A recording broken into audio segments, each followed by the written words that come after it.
This is Dr. Lou Sella, and I'm a doctor of sports performance psychology. And in this video, we're going to cover Army and Air Force. They've run 369 under center plays through October 4th of 2025. We're going to talk about what they're doing because I want you to know the truth, because the truth sets you free.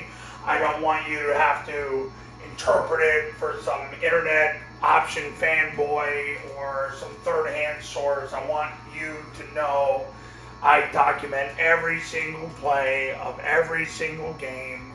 I watch every play of every game. I document it. I keep a record of it. I have stuff from 2005. I mean, that's how far back I go. We look at the FBS schools that run under center Flexbone. Even though Army and Air Force are getting into the gun and they're getting goofy because both of their head coaches want a better job, they're still the closest schools that run the offense. And when they're at their peak, they're under center. That has been proven over and over and over and over for the last 3 decades.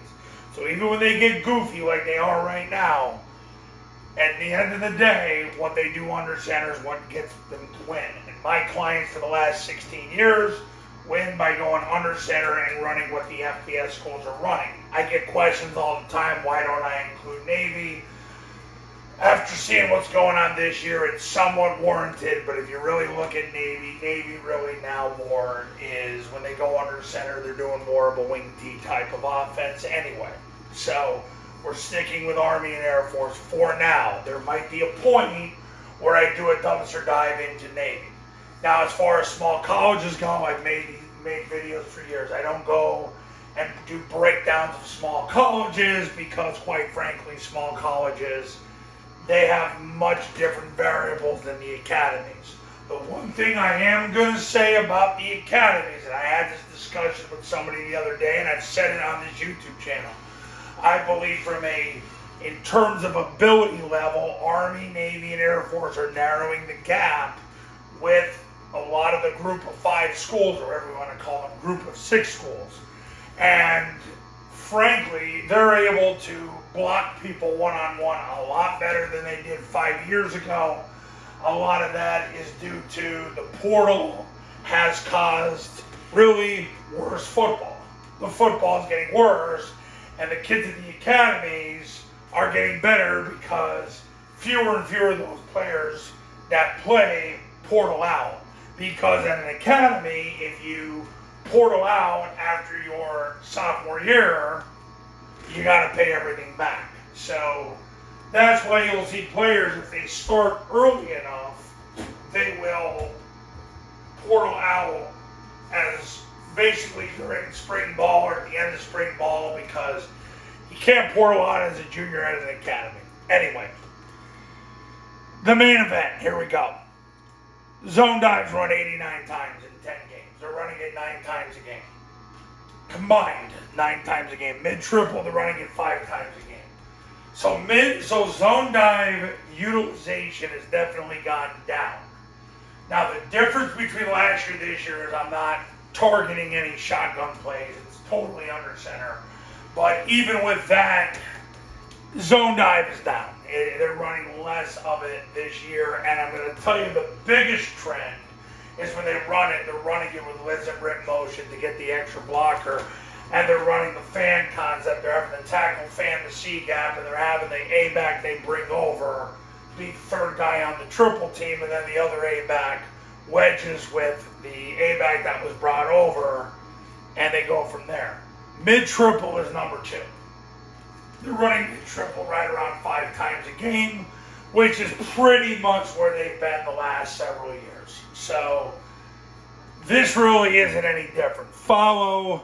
Last year, Army ran a ton of follow and it skewed the data. Air Force actually is running more follow. Now, in the most recent game against Navy, they ran a backside A-back kick play that I'm going to do a video on. I might do it tonight or I'm going to do it tomorrow. If I do it tonight, I don't know how many videos I'm even going to make for tomorrow. But follow right now is about 3 times a game. Rocket is right about where it's at, and that 3 to almost 4 times a game. They're running rocket about what they usually do. But the variable in high school is you get more blitzing in high school, which does triggers the need for more rocket. Now, things I want you to understand. Kick. It's been around 13 times. Total. 13 times. Follow, and I've said this for years, follow is the best way to handle the C-gap player on the quarterback on zone dive. If he comes up the field and doesn't attack the B-back at the snap, follow the best way to make him misfit and run up inside. I've said this for years. It's a very, very underrated play. But they're only running it 3 times a game. Kick right now is about 1 time a game. Although in Air Force's last game, they ran it, I have to go through the data, I literally just did it. I believe they ran a backside A-back kick 4 times. Now, I'm going to skip over this real quick. Trap, 13 times in 10 games, 1 time a game. So for those of you that got chubbies overrunning trap and down, guys, they're not running it. So, just letting you know. Down is run once a game. I do think the value of down goes up more in high school because of the blitzing leads to more rocket, and down is a constraint off the rocket when the D-gap player widens. But they're running it once a game. Trap, dying out fast. So the trap, which really in 2022 was at its height, now in 2025 is rarely used. Quarterback sneak, run almost 3 times a game. And quarterback sneak, I just watched, I'm trying to remember what game it was from this weekend. Somebody ran quarterback sneak 5 times in 1 game. Another very underrated concept, and you have to spend time practicing it. So, quarterback sneak, right now, is the 5th biggest play in the offense.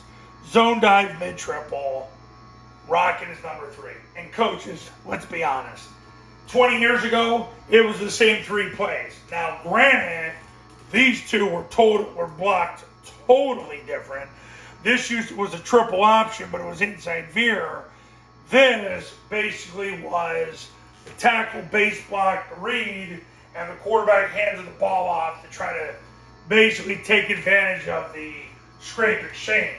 So the tackle would block the guy that was pinching, and then the backer would run over the top, and the guard would secure the B gap just in case he wasn't. But overall, nothing's really changed in 20 years. Zone dive, mid-triple toss. This is your base.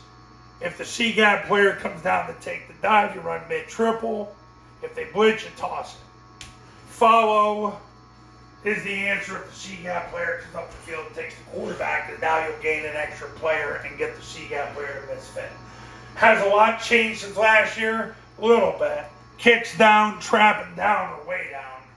So, just want you to have the data, because math doesn't care about your feelings. And those who follow the data always tend to be my best clients because they live in the truth and not their feelings. So this is the way it is. Zone dive and mid-triple run the show. As it should and as it has. And they've worked hand in hand for decades. Obviously, as I said, they were blocked differently. Mid-triple was a whole wider. Mid-triple started to really grow in the FBS in the mid to late 2010s. That's when it really took over, and by the 2020s, the academies don't spend any time on inside veer. They just use mid-triple to solve the issue when the C-gap player takes the dive on zone dive and you don't get 4 yards. So that's where we're at. I'll do another breakdown probably in a few weeks. I got to get ready for the 2026 Triple Option Football Academy 3-step clinic. I used to do it in January, now I do it in November, because when clients start calling me to prep for 2026, I gotta have it done. So that's gonna get done in about a month. But right now, if I had to do the clinic today, nothing's really changed. As far as the passing game goes, switch and boot are the 2 most popular concepts. So switch and boot. But the reason for that, and what you got to understand, coaches, is they don't get a lot of single high safety looks in college. But when they do, they attack it with vert. But you don't see a lot of vert because you don't see a lot of single high safety defenses at that level. Where in high school, it's what my clients get in 9 out of 10 games in a season. So, there you have it.